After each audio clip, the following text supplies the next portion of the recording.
সবাই আছে যে পয়পালন উন্নয়ন সংস্থানৰ যিসকল কাৰ্যনিৰ্বাহক সদস্য বিভিন্ন প্ৰান্তৰ পৰা আমাৰ ইয়াত মিটিংখন হৈ গ'ল। ইতিমধ্যে মিটিংখনত আমি যিখিনি আলোচনা কৰিছোঁ যে অহাবাৰ যিটো মাৰ্চ মাহৰ কং দিৱস মানে মাঘেৰিটাত অনুষ্ঠিত কৰা হৈছে, সেই কং দিৱস যাতে আমাৰ ভাল ধৰণে সুচাৰুৰূপে পুঁজিয়ে পৰা বিভিন্ন ফালৰ পৰা সহায় সহযোগ কামনা কৰিছোঁ আমাৰ সকলো বংশধৰসকলৰ পৰা।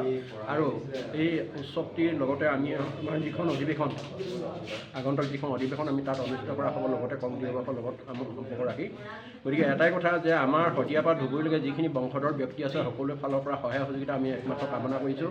আৰু খুৰাই যেন সকলোকে সহায় কৰক, ভালে কুশলে অনুষ্ঠানটো আমি তাত আৰম্ভ এতিয়াৰ পৰা আমি যোজনা চলাইছোঁ। আদৰণি সমিতি হৈ গৈছে, অভ্যৰ্থনা সমিতি হৈ গৈছে। ইতিমধ্যে আমাৰ মাঘেৰিটাৰ 2 তাৰিখত মিটিঙত আমি সকলোখিনি সিদ্ধান্ত কৰি আহিলোঁ। গতিকে এতিয়া আশা কৰোঁ যে সেই উৎসৱটি সুন্দৰভাৱে ৰূপালী জয়ন্তী আমি সফল সমাপ্তিৰ কাৰণে খুৰাই যেন আমাৰ আশীৰ্বাদ দিয়ক আৰু সকলো উপস্থিতি আমি একান্তভাৱে কামনা কৰিছোঁ।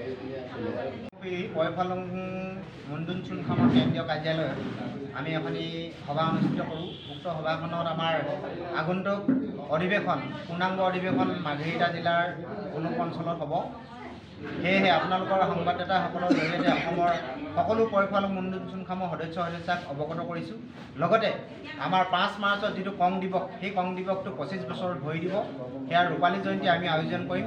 3, 4, 5 তাৰিখে কেন্দ্ৰীয় পয়পালং মুণ্ডুন চুনখামৰ অধিৱেশনৰ লগতে সংহতি ৰাখি কং দিৱসৰ ৰূপালী জয়ন্তীটো আয়োজন কৰিছোঁ। সেয়েহে আপোনালোকৰ সংবাদদাতাৰ জৰিয়তে আমি অসমৰ সকলো লোকক সংবাদ প্ৰেৰণ কৰিছোঁ আৰু লগতে আপোনালোকৰ সংবাদদাতাসকলৰ সহযোগিতা বিচাৰিছোঁ।